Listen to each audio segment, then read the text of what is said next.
day, sunshine all year round. So how about let's go green? No, let's go green. Nakikita ko, marami na tayong mga OFWs.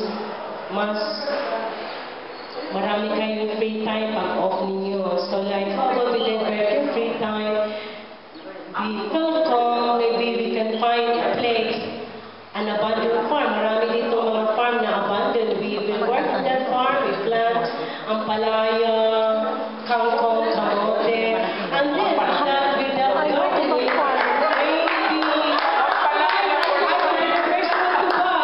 I have this friend, he's a farmer from Moscow. Every time he harvests his okra, he will call me, I have okra. Then I toast it in my face. A lot will order, so I said, naubos na yung okra, 5 kilos of okra, natin na. So, let's go green. Maybe we can find a way, we find a big farm. Maybe we can build a farmhouse, and then some of you during the weekdays can go there, water the plants. And we can sell the vegetables. It's more healthy. And then we'll be sufficient. We'll have okra, Walang magano kasi pagod na sila sa trabaho during the week. excuse me, I know what name. Nila.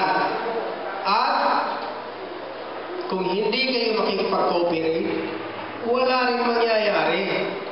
Kahit sa gobyerno, kahit sa organization, kung hindi makipag-cooperate yung isang nagre-reklamo, kahit United Nations pa, walang mangyayari. Diba? So, kung ano man problema ninyo sa trabaho, pamilya, or whatever sa ating mga kaibabayan dito, pwede natin yan gawa ng paraan. Kasi magkaroon tayo ng, sa ating di ba, ipopromote natin yung ating stronger, ano tawag ito, ties. Hindi man siguro tayo magkaroon ng unity in the same purpose. Unity in diversity na lang. In one common goal. Ano bang goal ng TELCOM? Once and for all. One goal. Ano ba? Palagay ninyo. Pinakamaganda. Practical. Regardless of whatever written in the proposed statute. Dapat, bawat isa, meron kayong concern sa PhilCom, loyalty. Isa yan, yung ating. Hindi magkaroon talaga ng stronger organization without loyalty and faithfulness. Nakalagay po sa ating objectives. Okay, nakalagay yun. So, dapat tandaan ng members yun. Dahil ang members, malaki din ang pakinaban nyo dito. Pero may obligasyon din kayo. Na-emphasize yung may obligasyon ng members. Hindi pa. Yung membro, meron kayo... Para mga chismosa lang sa kanto nagkukutuhan. Official members, although kahit yung hindi members naman, tinutulungan talaga ng TELCOM kung kailangan. Walang ano dito, pinipili, basta Pilipino. Pero yung official talaga, siyempre priority yun. Dalawang, €2 lang yata yun. €2 lang yata yun. So, Membership po, €2, tapos pag nagkaroon na po tayo na €83. €5 po lang, annual fee. Kasi annual yan, annual. Kasi last year 2013, officers lang actually ang So, okay ba yan sa members? Bayad lang ang ating ano, bayad? Okay ba yan? Agree ba tayo? Isang taon. Ha? Ano ba? Okay lang yan. Okay lang yan. Tapos, nasa member, official member kayo, violation yun kung mag-attack kayo against organization. Magkalat kayo ng mga ito, yung balita na wala namang katotohanan. Even katotohanan. Kasi pamilya tayo.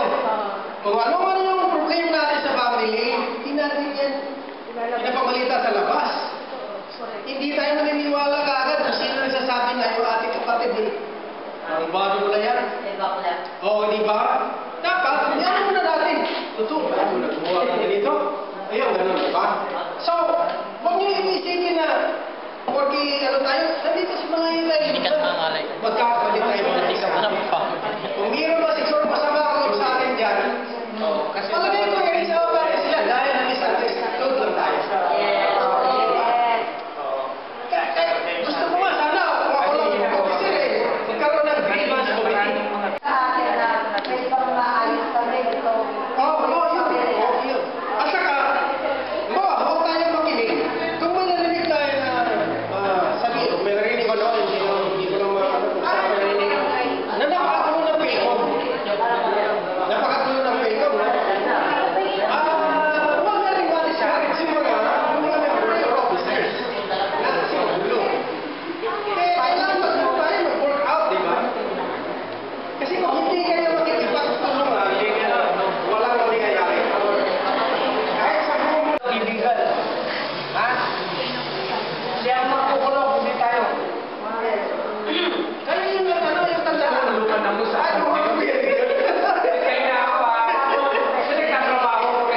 our community, to build our community a happy, vibrant, and stronger, united community.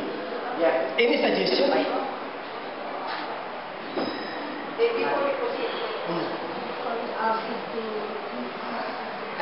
Since Kevin Tubin already, he is not yet officially installed, but he already has he will be called to Rome.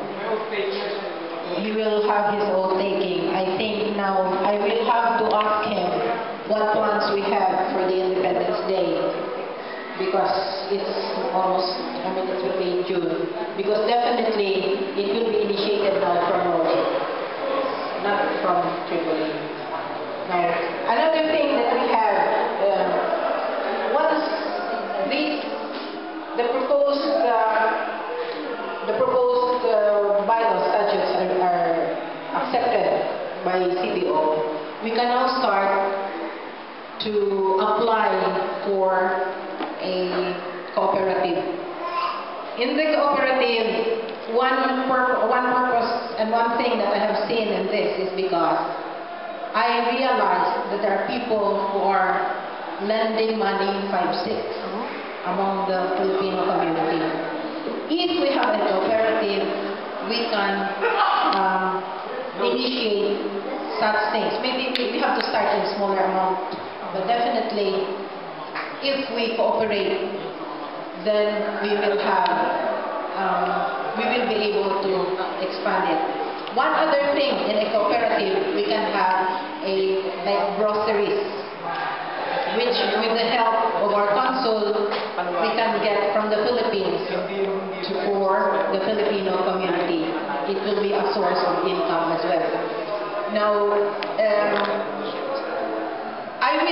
we will have to formulate, because the statute will not constitute the policies of the cooperative. It will be a separate matter.